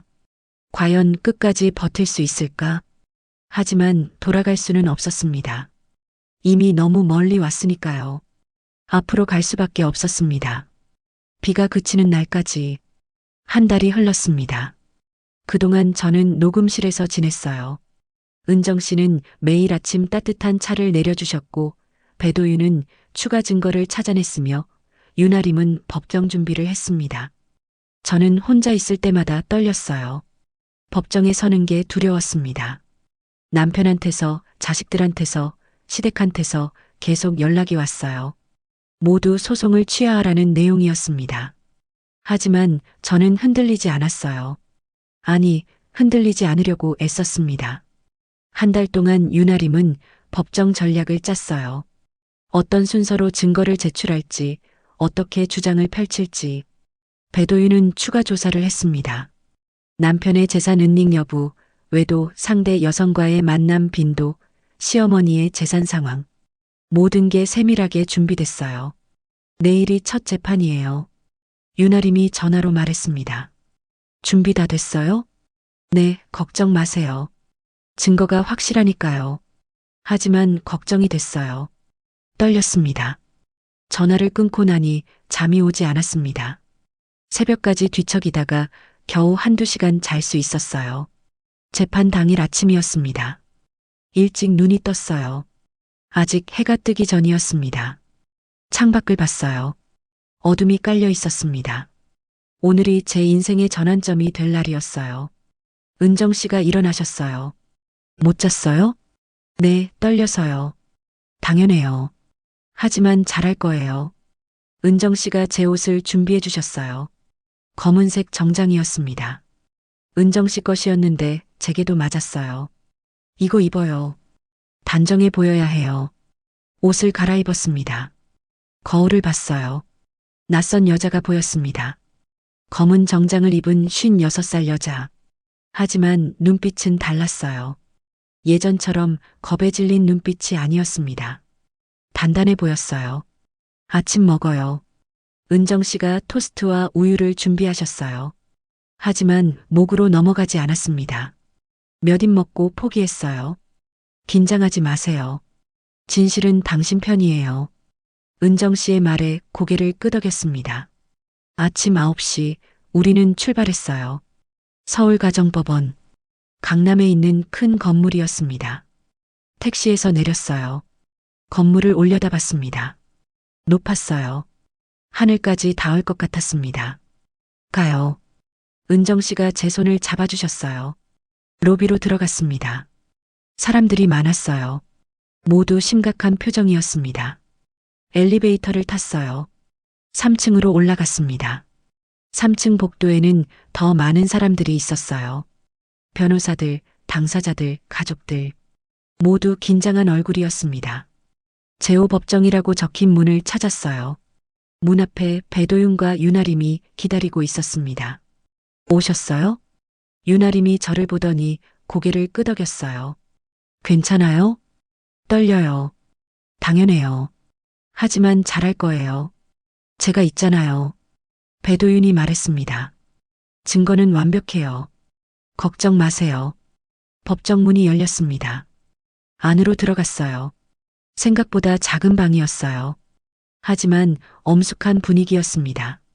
판사석, 원고석, 피고석. 반대편 피고석에 남편이 앉아 있었습니다. 한 달 만에 보는 남편이었어요. 얼굴이 수척해 보였습니다. 하지만 눈빛은 차가웠어요. 시어머니도 옆에 계셨어요. 검은색 한복을 입고 계셨습니다. 쟤를 보더니 눈을 부라렸어요. 신우이와 큰아들 민수도 보였습니다. 딸 지은이도 있었어요. 민수와 눈이 마주쳤습니다. 민수는 고개를 돌렸어요. 가슴이 찢어지는 것 같았습니다. 제 자식이 저를 외면했어요. 앉으세요. 윤아림이 저를 원고석으로 안내했습니다. 자리에 앉았어요. 손이 떨렸습니다. 책상 아래서 손을 꽉 쥐었어요. 모두 일어나 주십시오. 법원 직원이 말했습니다. 판사가 입장했습니다. 50대 중반쯤 보이는 여성 판사였어요. 안경을 쓰고 있었습니다. 엄숙한 표정이었어요. 착석하십시오. 모두 앉았습니다. 지금부터 2024가단 1만 2345 이혼 및 재산분할 청구 사건 첫 번째 변론 기일을 시작하겠습니다. 판사의 목소리가 법정에 울렸습니다. 차분하지만 무게감이 있었어요. 원고 측 주장을 들어보겠습니다. 윤아림이 일어섰습니다. 재판장님, 윤아림의 목소리는 명료했습니다. 원고 한세라는 피고 노규섭과 1987년 4월 28일에 혼인하여 28년간 혼인관계를 유지해왔습니다. 윤아림이 서류를 넘기며 말했어요. 하지만 피고는 원고에게 지속적으로 폭력을 행사했으며 외도 사실이 있습니다. 증거를 제출하겠습니다. 윤아림이 서류 뭉치를 판사에게 건넸어요. 이것은 병원 진단서입니다. 원고의 손목과 팔에 폭행으로 인한 상처가 있었습니다. 담당 의사의 소견서도 첨부되어 있습니다. 판사가 서류를 천천히 살펴봤습니다. 법정이 조용했어요. 숨소리조차 들리지 않았습니다. 또한 피고의 휴대폰에서 발견된 문자 메시지입니다. 윤아림이 다른 서류를 제출했어요. 채연이라는 여성과 1년 이상 부적절한 관계를 유지했습니다. 호텔 예약, 선물 구매, 데이트 약속 등의 내용이 포함되어 있습니다. 판사가 문자 메시지 캡처 사진을 보았습니다. 더불어 피고는 원고 명의의 통장에서 500만 원을 무단으로 인출했습니다. 윤아림이 통장 사본을 제출했어요. 이는 재산권 침해에 해당합니다. 원고 동의 없이 원고 명의 통장에서 돈을 빼낸 것입니다. 남편 측 변호사가 일어났습니다. 40대 남자였어요. 회색 양복을 입고 있었습니다. 재판장님, 피고는 혼인 생활 중 원고의 불성실한 태도로 인해 어려움을 겪었습니다. 무슨 말씀이신가요? 윤아림이 되물었습니다. 날카로운 목소리였어요. 원고는 시어머니를 제대로 모시지 않았으며 명절에도 음식을 제대로 준비하지 않았습니다. 제 얼굴이 화끈거렸습니다. 송편을 쏟았던 그날이 떠올랐어요. 그것이 폭행과 외도를 정당화할 수 있습니까? 윤아림의 목소리가 더 날카로워졌습니다. 그게 아니라 피고는 명백히 유책 배우자입니다. 폭행과 외도, 재산권 침해, 세 가지 모두 명확한 이혼 사유입니다. 판사가 고개를 끄덕였습니다. 피고 측 변론은 그게 전부입니까? 재판장님, 한 가지 더 있습니다. 남편 측 변호사가 서류를 꺼냈어요. 원고는 현재 피고의 모친을 상대로 부당한 민사소송을 제기했습니다. 이는 가족을 파괴하려는 의도로 보입니다. 부당하지 않습니다. 윤아림이 목소리를 높였습니다. 해당 소송은 정당한 권리 행사입니다. 오히려 피고 측 가족이 원고 부친의 유산을 부당하게 취득한 사실이 있습니다. 그건 별개의 사안 아닙니까? 아닙니다. 윤아림이 단호하게 말했습니다. 이 모든 것이 연결되어 있습니다. 피고 측은 원고를 지속적으로 착취하고 억압했습니다. 폭력, 외도, 재산 침해, 유산 가로채기 모두 원고를 무시한 행위입니다. 판사가 서류를 내려놓았습니다. 잠깐 정리하겠습니다. 판사가 안경을 고쳤으며 말했어요. 원고 한세라 씨, 직접 말씀해 보시겠습니까? 제 이름이 불렸습니다. 심장이 두근거렸어요. 다리가 떨렸습니다. 일어서려고 하는데 다리에 힘이 없었어요. 한세라 씨? 판사가 다시 불렀습니다. 저는 책상을 짚고 천천히 일어섰습니다. 네, 재판장님. 목소리가 잠겨 있었습니다. 입술이 말랐어요. 원고는 28년간의 혼인 생활이 어땠습니까? 판사의 질문에 입술을 적셨습니다. 어땠냐고요? 한마디로 표현할 수 있을까요? 말씀하세요. 판사가 부드럽게 재촉했습니다. 저는 목소리가 떨렸습니다. 손을 꽉 쥐었어요. 저는 28년 동안 제 이름을 잃고 살았습니다. 제 이름이요? 네, 재판장님. 저는 천천히 말했습니다. 한세라라는 이름으로 산 게 아니라 누군가의 며느리, 누군가의 아내로만 살았습니다. 눈물이 났습니다. 참으려 했지만 멈출 수 없었어요. 새벽 5시에 일어나 시어머니 수발을 들었고 남편이 원하는 음식을 만들었고 자식들을 키웠습니다. 법정이 조용했습니다. 하지만 아무도 제게 고맙다고 하지 않았어요. 아무도 제 이름을 불러주지 않았습니다. 그러다가 추석날 송편을 쏟았습니다. 손이 떨렸어요. 그날이 떠올랐습니다. 실수였어요. 그냥 발에 걸려서 떨어뜨린 거였어요. 하지만 남편은 저를 때렸습니다. 머리채를 잡고 흔들었어요. 시어머니는 나가라고 소리쳤습니다. 목소리가 갈라졌어요. 그때 깨달았습니다. 저는 그 집에서 사람이 아니었어요. 그냥 일하는 기계였습니다.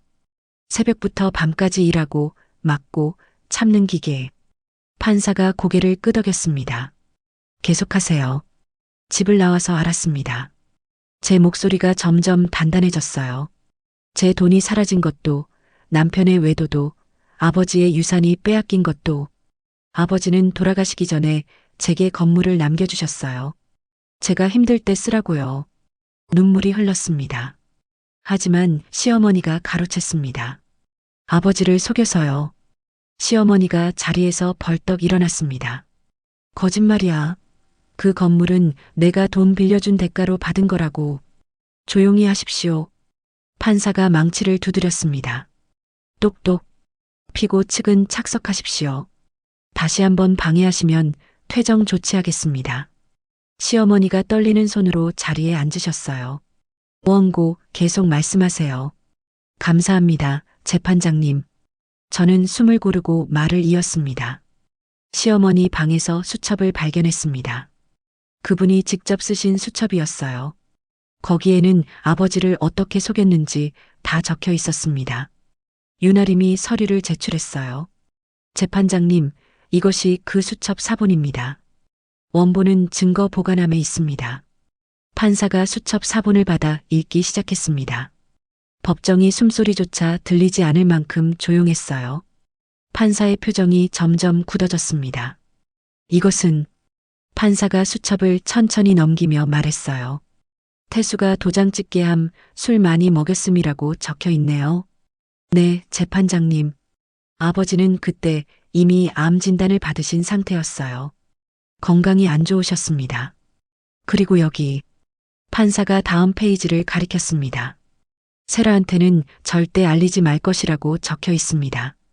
네, 저를 속이려고 계획한 겁니다. 시어머니의 얼굴이 하얗게 변했어요. 남편 측 변호사가 당황한 표정으로 시어머니를 쳐다봤습니다. 재판장님, 이 수첩의 진위 여부를 확인해야 합니다. 남편 측 변호사가 말했습니다. 필적 감정을 받았습니다. 윤아림이 또 다른 서류를 제출했어요. 국립과학수사연구원의 감정 결과입니다. 수첩의 필체와 피고 모친 노정순의 필체가 일치합니다. 판사가 감정 결과를 확인했습니다. 피고 측 반론 있으십니까? 남편 측 변호사는 아무 말도 하지 못했어요. 서류를 뒤적거리기만 했습니다. 재판장님, 윤아림이 말을 이었습니다. 이것은 명백한 사기입니다. 피고 모친은 원고 부친을 속여 건물 소유권을 가로챘습니다. 그리고 피고 노규섭은 이 사실을 알고 있었습니다. 건물 서류가 피고의 책상 서랍에서 발견됐으니까요. 남편이 자리에서 고개를 숙였어요. 원고는 28년 동안 폭력에 시달리고 무시당하고 재산을 빼앗겼습니다. 그리고 부친의 유산마저 가로채었습니다. 윤아림의 목소리가 법정에 울렸습니다. 이것이 원고가 겪은 28년입니다. 판사가 서류를 정리했습니다. 충분히 들었습니다. 판사가 안경을 벗으며 말했어요. 피고 측 최종 변론 있으십니까? 남편 측 변호사가 일어섰습니다. 하지만 목소리에 힘이 없었어요. 재판장님, 피고는 혼인 생활 중 최선을 다했습니다. 증거가 있습니까? 그건 없으시면 앉으십시오. 판사의 말에 남편 측 변호사가 자리에 앉았어요. 원고 한세라 씨. 판사가 저를 불렀습니다. 네, 재판장님. 마지막으로 하고 싶은 말이 있습니까? 저는 잠시 생각했습니다. 하고 싶은 말이 너무 많았어요. 하지만 한 가지만 말하기로 했습니다. 재판장님, 제 목소리는 떨렸지만 또렷했습니다. 저는 이제 제 이름으로 살고 싶습니다. 한세라라는 이름으로요. 누군가의 며느리가 아니라, 누군가의 아내가 아니라 저 자신으로 살고 싶습니다. 눈물이 흘렀습니다.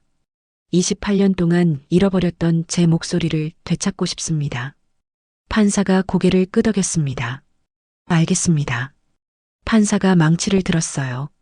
오늘 변론은 여기까지 하겠습니다. 다음 변론 기일은 한 달 후입니다. 똑똑. 망치 소리가 울렸습니다.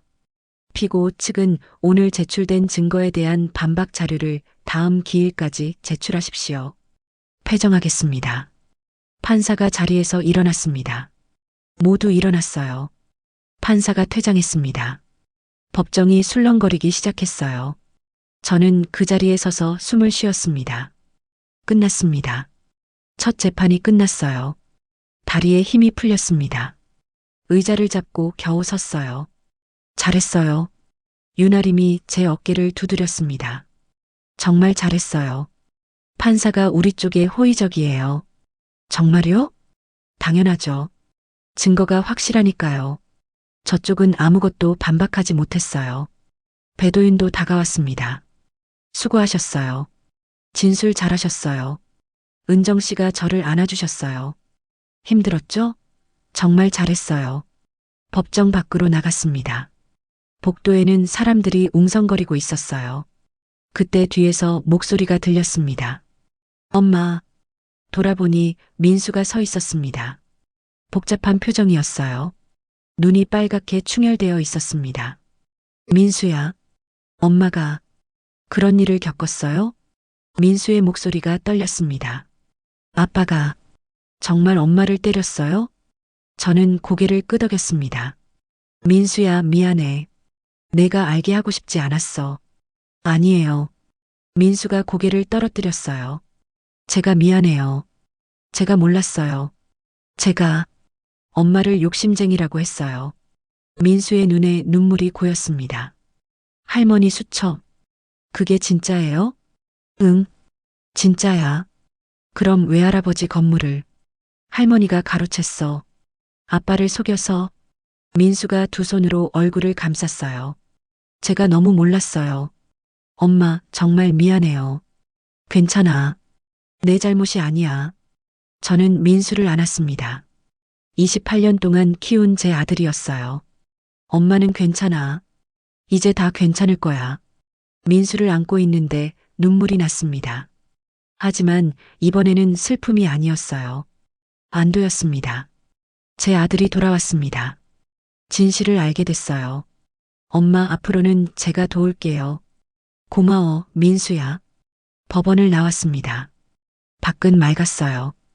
햇살이 따뜻했습니다. 구름 한 점 없는 하늘이었어요.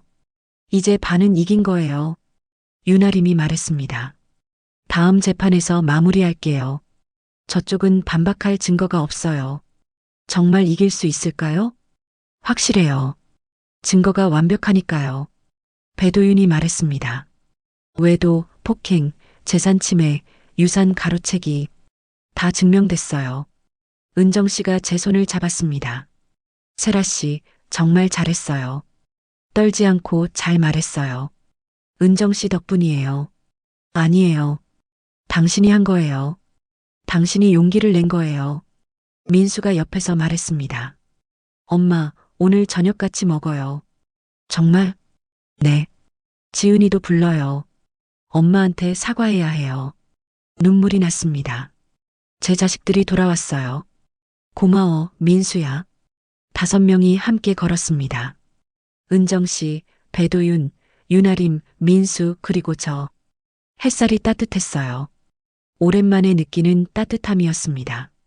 길을 걷는데 가벼웠어요. 발걸음이 가벼웠습니다. 28년 동안 짊어졌던 무거운 짐을 조금 내려놓은 것 같았어요. 세라 씨, 은정 씨가 말씀하셨습니다. 오늘 정말 멋있었어요. 법정에서 떨지 않고 당당하게 말하는 모습. 떨었어요. 엄청 떨었어요. 그래도 해냈잖아요. 그게 용기예요. 맞았어요. 저는 해냈습니다. 법정에 섰고 진실을 말했고 제 목소리를 냈어요. 이제 끝이 보였습니다. 긴 터널의 끝에 빛이 보이기 시작했어요. 그날 저녁 민수와 지은이를 만났습니다. 작은 식당이었어요. 조용한 곳이었습니다. 지은이는 저를 보자마자 울었어요. 엄마, 미안해요. 제가 몰랐어요. 괜찮아. 다 괜찮아. 저는 두 아이를 안았습니다. 제 자식들이었어요. 제가 목숨처럼 사랑했던 아이들. 앞으로는 엄마 편이에요. 민수가 말했습니다. 아빠가 뭐라고 해도요. 고마워. 그날 밤 저는 오랜만에 편안하게 잠들었습니다. 악몽을 꾸지 않았어요. 아침에 눈을 떴을 때 햇살이 들어오고 있었습니다. 새로운 하루였어요. 그리고 새로운 시작이었습니다. 제 이름으로 사는 시작. 2달이 더 흘렀습니다. 그동안 재판은 3번 더 열렸어요. 매번 저는 법정에 섰고 매번 조금씩 진실이 드러났습니다. 2번째 재판에서 남편은 외도 사실을 인정했습니다. 3번째 재판에서는 시어머니가 건물 취득 과정의 문제점을 소명하지 못했어요. 그리고 마지막 재판 날이 왔습니다. 판결을 선고하겠습니다. 판사가 서류를 펼쳤습니다. 심장이 빠르게 뛰었어요. 손을 꽉 쥐었습니다. 2024가단 1만 2345 이혼 청구 사건, 원고의 청구를 인용합니다. 숨이 멎는 것 같았어요. 피고 노규섭은 원고에게 폭행을 가했으며 외도 사실이 확인됩니다. 유책 배우자는 피고이므로 이혼을 인정하며 위자료 1억 원을 원고에게 지급하라. 재산 분할은 원고에게 60%, 피고에게 40%로 합니다. 윤아림이 제 손을 꽉 잡았습니다. 별도의 민사사건, 피고 노정순이 한태수로부터 취득한 청담동 건물은 사기로 취득한 것으로 인정됩니다. 해당 건물의 소유권은 원고 한세라에게 귀속됩니다. 똑똑, 망치 소리가 법정에 울렸습니다. 이상 판결을 선고합니다. 저는 그 자리에 멍하니 앉아 있었어요. 이겼습니다. 정말로 이긴 겁니다. 세라 씨, 이겼어요. 윤아림이 저를 안았습니다. 눈물이 났습니다. 이번에는 기쁨의 눈물이었어요. 법정 밖으로 나왔습니다. 은정 씨와 배도윤이 기다리고 있었어요. 축하해요. 수고했어요. 민수와 지은이도 달려왔습니다. 엄마, 축하해요. 이제 정말로 끝났습니다. 28년의 억압이, 고통이, 참음이 모두 끝났어요. 그날 밤 은정 씨의 녹음실에서 작은 파티를 열었습니다. 세라 씨, 이제 뭐 하고 싶어요? 은정 씨가 물었습니다. 천천히 생각해 볼게요. 이제 시간이 많으니까요. 1년이 흘렀습니다. 저는 청담동 건물의 1층을 개조했습니다. 한 달 동안 공사를 했어요. 베이지색 벽에 나무 가구를 놓았습니다. 창가에는 화분을 놓았어요. 그리고 간판을 달았습니다. 따뜻한 목소리 상담소. 은정 씨가 지어준 이름이었어요. 상담소는 조용히 문을 열었습니다. 이틀째 되는 날, 한 여성이 찾아왔습니다. 40대 후반쯤 보이는 분이었어요. 손목에 멍이 들어 있었습니다. 안녕하세요. 들어오세요. 따뜻한 차를 내려드렸습니다. 말씀하세요. 편하게. 그분은 한참을 망설이다가 입을 열었습니다. 저는 남편이 무서워요. 그 한마디에 제 가슴이 먹먹해졌습니다. 과거의 제 모습이 보였어요. 괜찮아요. 여기서는 안전해요. 저는 그분의 손을 잡았습니다. 저도 그랬어요. 남편이 무서웠어요. 28년 동안 맞으며 살았어요. 정말요? 네. 하지만 이제는 자유로워요. 싸워서 이겼으니까요. 그분의 눈에 눈물이 고였습니다. 저도 싸울 수 있을까요? 물론이에요. 제가 도와드릴게요. 그날부터 상담소에는 여성들이 하나둘 찾아왔습니다. 저는 그분들에게 차를 내려드리고 이야기를 들어드렸습니다. 그리고 말씀드렸어요. 괜찮아요. 혼자가 아니에요. 그 말이 얼마나 큰 위로가 되는지 저는 알고 있었습니다. 은정 씨가 편의점에서 해주셨던 그 말. 이제는 제가 다른 사람에게 해주는 말이 됐어요. 어느 날 은정 씨가 상담소에 들르셨습니다. 잘하고 있네요. 은정 씨 덕분이에요. 아니에요. 세라 씨가 한 거예요. 은정 씨가 제 어깨를 두드리셨습니다. 이제는 당신이 누군가의 은정 씨가 된 거예요. 그 말이 가슴에 와닿았습니다. 맞았습니다. 저는 과거의 은정 씨가 됐어요. 누군가에게 따뜻함을 주는 사람, 누군가에게 용기를 주는 사람. 창밖을 봤습니다. 가을 햇살이 따뜻했어요. 1년 전 제가 송편을 쏟았던 그날도 가을이었어요. 하지만 지금의 가을은 달랐습니다. 두렵지 않았어요. 상담소 문이 열렸습니다. 안녕하세요. 제가 웃으며 인사했습니다. 여기 앉으세요. 차 한 잔 드릴게요. 찻잔에 차를 따랐습니다. 김이 모락모락 올라왔어요. 그 김을 보며 생각했습니다. 저도 이렇게 다시 시작했구나.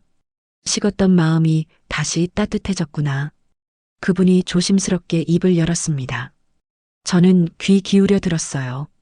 한때는 아무도 제 이야기를 들어주지 않았습니다. 하지만 이제는 제가 누군가의 이야기를 들어주는 사람이 됐어요. 그게 제 새로운 시작이었습니다. 한세라라는 이름으로 사는 것, 제 목소리로 말하는 것, 그리고 누군가에게 힘이 되어주는 것. 1년 반이 흘렀습니다. 상담소는 이제 제법 알려졌어요. 매주 대여섯 명의 여성들이 찾아왔습니다. 어느 토요일 오후 은정 씨가 들어오셨어요. 세라 씨, 오늘 저녁에 시간 있어요? 네, 왜요? 같이 갈 데가 있어요. 저녁 7시 은정 씨를 따라 낯익은 건물에 도착했습니다. 그 건물 3층, 은정 씨의 녹음실이었어요. 여기. 왜요? 들어가 봐요. 문을 열고 들어갔습니다. 녹음실 안에 마이크가 2개 놓여 있었어요. 우리 방송할 거예요. 방송이요? 네. 인터넷 라디오. 당신 이야기를 하는 방송. 많은 사람들이 들어야 해요. 저는 천천히 의자에 앉았습니다. 마이크 앞에 앉으니 떨렸어요. 제목은 이젠 내 목소리로 해요. 좋아요. 정말 좋아요. 은정 씨가 녹음 버튼을 눌렀습니다. 빨간 불이 들어왔어요. 안녕하세요, 청취자 여러분. 오늘은 특별한 분을 모셨습니다. 한세라 씨. 은정 씨가 저를 바라봤습니다. 세라 씨, 청취자들에게 인사해 주세요. 안녕하세요. 한세라입니다. 제 목소리가 헤드폰을 통해 들렸어요. 낯설었지만 나쁘지 않았습니다. 세라 씨, 청취자들에게 하고 싶은 말이 있나요? 저는 잠시 생각했습니다. 그리고 천천히 말했습니다. 지금 힘든 분들이 계실 거예요. 남편에게 맞고 시댁에 시달리고 아무도 자기 편이 없다고 느끼는 분들. 제 목소리는 떨렸지만 또렷했습니다. 저도 그랬어요. 28년 동안 그렇게 살았습니다. 제 이름을 잃고 제 목소리를 잃고 살았어요. 하지만 지금은 달라요. 제 이름으로 살고 있어요. 한세라라는 이름으로요. 눈물이 났습니다. 그날 추석날 송편을 쏟았을 때요. 쏟아진 건 송편이 아니었어요. 저를 묶고 있던 두려움이었습니다. 그래서 말씀드리고 싶어요. 당신은 혼자가 아니라고. 당신도 할 수 있다고. 두려워도 괜찮아요. 떨려도 괜찮아요. 하지만 싸워야 해요. 당신의 존엄을 위해서. 그리고 기억하세요. 당신에게는 목소리가 있어요. 살아있는 증거인 목소리가. 그 목소리를 잃지 마세요. 말을 마치고 나니 조용했습니다. 은정 씨가 녹음을 멈췄어요. 잘했어요. 정말 잘했어요. 은정 씨의 눈에도 눈물이 고여 있었습니다. 이젠 내가 내 목소리가 됐네. 우리는 서로를 안았습니다. 녹음실을 나왔습니다. 밤 공기가 상쾌했어요. 별이 많았습니다. 조심히 가요. 은정 씨와 헤어지고 상담소로 걸어갔습니다. 1년 반 전 저는 이 거리를 헤맸었죠. 아무데도 갈 곳 없이. 하지만 지금은 갈 곳이 있습니다. 제 상담소가 있고 제 자리가 있어요. 상담소에 도착했습니다. 책상 서랍을 열고 아버지 사진을 꺼냈습니다. 아버지, 이겼어요. 아버지가 남겨주신 것 되찾았어요. 사진 속 아버지가 웃고 있었습니다. 그리고 아버지, 저 이제 제 이름으로 살아요. 한세라로요. 사진을 가슴에 안았습니다. 고마워요, 아버지. 아버지가 주신 건물로 사람들을 돕고 있어요. 사진을 다시 서랍에 넣었어요. 창밖을 봤습니다. 달이 밝았습니다. 저 달빛 아래 누군가는 지금도 힘들어하고 있을 거예요. 그분들에게 말해주고 싶었어요. 괜찮다고. 당신도 일어설 수 있다고. 다음 날 아침이었습니다. 상담소 문을 열었습니다. 새 찻잔을 꺼내 차를 끓였습니다. 김이 모락모락 올라왔습니다. 1년 반 전 깨졌던 찻잔.